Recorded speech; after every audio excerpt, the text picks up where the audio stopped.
Hey everybody, welcome to the Buckmasters Uncut video series. One of my favorite series because we're going to show you some stuff behind the scenes. Never been seen before, not on the TV show, of kind of what went on with this particular hunt. And this is one of my favorite places to hunt, eastern Montana. We've been out there for a long time. We like to hunt September here, bow hunt. It's early season and the bucks are usually in bachelor groups, but you can really pattern them good because they're coming back from that alfalfa, they're coming back from that barley, and they're pretty consistent. So the main thing is spotting them, getting the wind right, and being patient.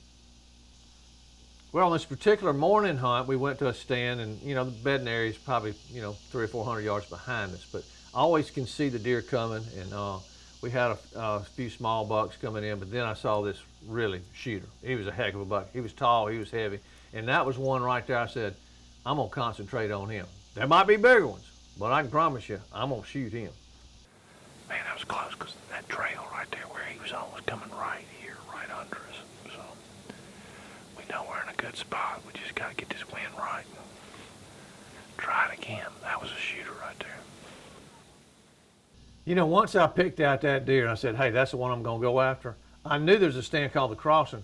I felt like I had a pretty good chance of getting him if he's gonna come out right there.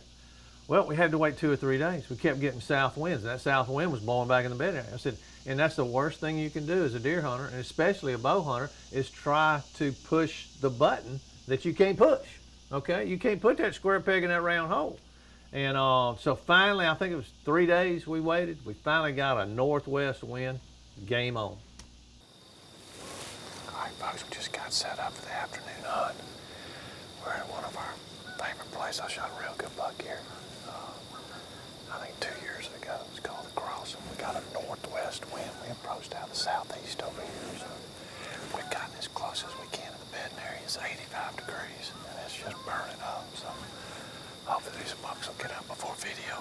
It's dark. That's all I can say. So we're trying. Maybe we get a break this afternoon. For all the advantages of hunting early season bow hunting, you got all these deer in bachelor groups, but the negative is you got too many deer. And any, swirl of wind and you got a lot of deer, a couple of deer that you're not going to shoot can booger up the deer you want to shoot.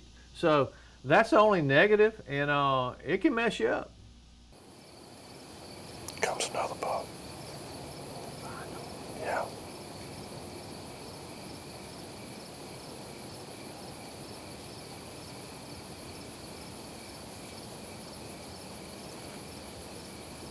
He's better. Yeah, we'll shoot him.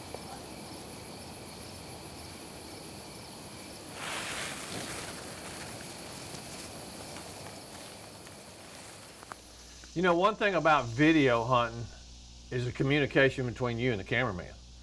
And when you're hunting in a cottonwood tree that is big around and where I'm sitting, it's hard to communicate. And then especially when you got deer right there, it's hard for me to go, look back and talk to Harmon. I knew he was back there, but my deal was with this trail right here, I knew he was gonna have to move his camera. And if I drew back and shot when I needed to shoot, he was probably not gonna get it. That's the thing. If I would have shot when I really wanted to, all y'all would have seen was a tree, okay? So just understand what's going on trying to get you a deer on camera that you can watch it on TV, is that everything has to work. And the communication, especially in bow hunting, when those deer are all over you, you just hope and pray that both of you are on the same page.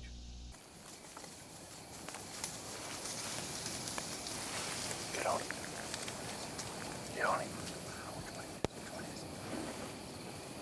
The big one. Yeah.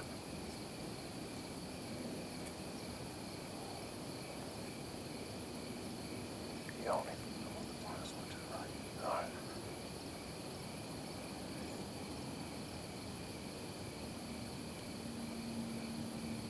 He's got a turn.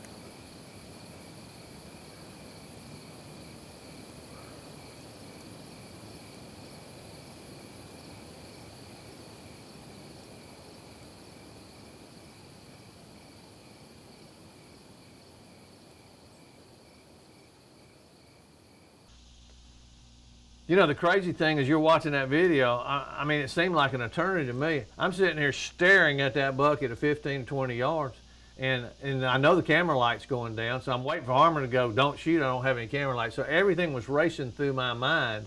And after those two young bucks that went by me blew back, I'm going, this just ain't gonna happen. And here's a 160 class deer, I guarantee you, staring at me, and it's not gonna happen.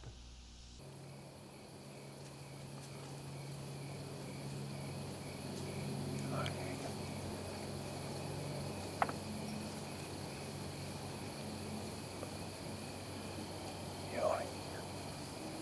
Let him come on. He's got to turn.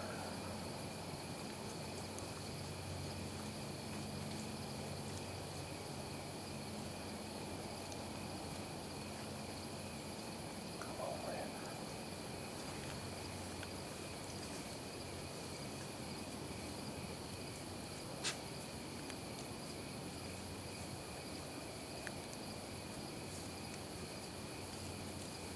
Still on.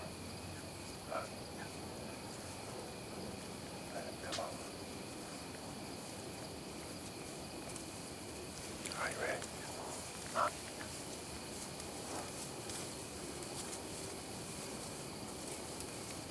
Gotta turn. Come on, Dave, turn.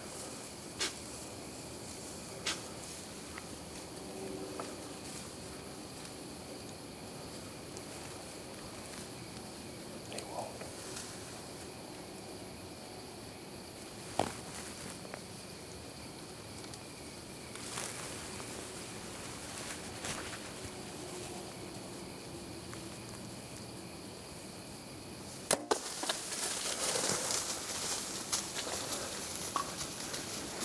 Did you get him?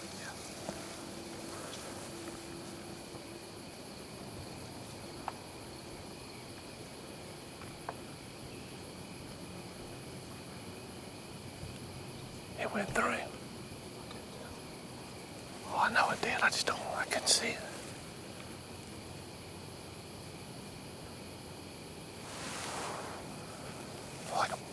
Like a good buck. He was getting so close, I couldn't really draw on him.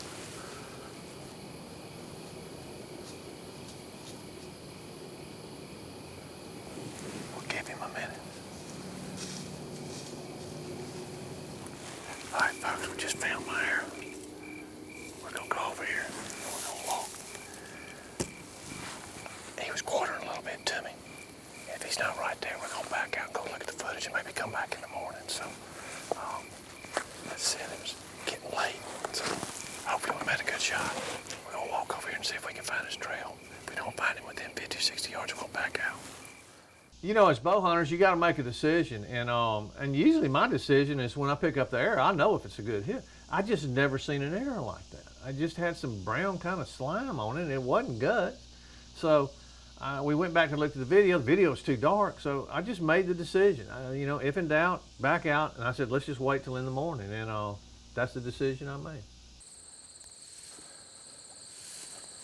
Stay off this trail. He's running this trail right here. I know he doesn't want to go up. He's going to want to stay low. We got water out in this slough. He might want to go get in that water too. Here we go. Make sure he's not in the water. Look, look, look, look. There's his rack. Golly. Yeah.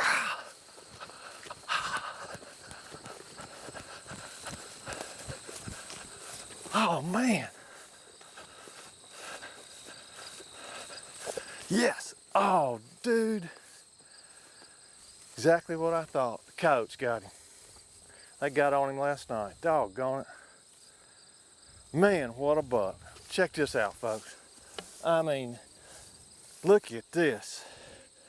Looky here. I never knew how big he was. This is one heck of a Montana buck right here. Man, oh man. It happened so quick. It was right there at last video light. I thought I made a good shot on him. We went back, and Joel and Harmon and I looked at it.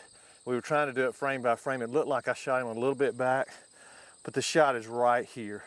The sign on the arrow, it wasn't, you know, so it angled back. We did the right thing. Doggone, I worried about this all last night, worried about the Coyotes. So when it was cool enough, the meat would be fine, but the Coyotes got on him this morning. So Holy smokes, but isn't that a great buck? Look at that. Look at the tine length. And you know, we've been hunting hard all week, and our strategy is to start on the edges and see if they're coming to the food sources, and it just got hotter and hotter, so we kept moving back to the tree stands closer to the bedding area. And once we got closer to the bedding area, that's where we wanted to be. So we sat there, and I mean, it was just right there. We had about 5-10 more minutes left, and here comes 2 or 3 bucks. I looked back in the back, and here he came. And he was facing me the whole time. They didn't like something, and finally he turned and started walking, and I thought I made a good shot on him. I ended up I was right there, quartering kind of to me, and everything did its job. That's my first buck with the new Matthews XS Creed, and the Trocar. Hey, everything I've shot with the Trocar has just been awesome, and that Axis 400. So I'm gonna get him tagged up. We'll get him back. A great hunt. I just hate the coyotes. God, and that's the first deer I've ever had a coyotes, a buck get him in 45 years. But we got a lot of coyotes out here. But I think we made the right decision and let him lie. Great job. Great hunt. You know, one thing about it is if you're hunting a particular property or state that's got a lot of coyotes, that comes into play.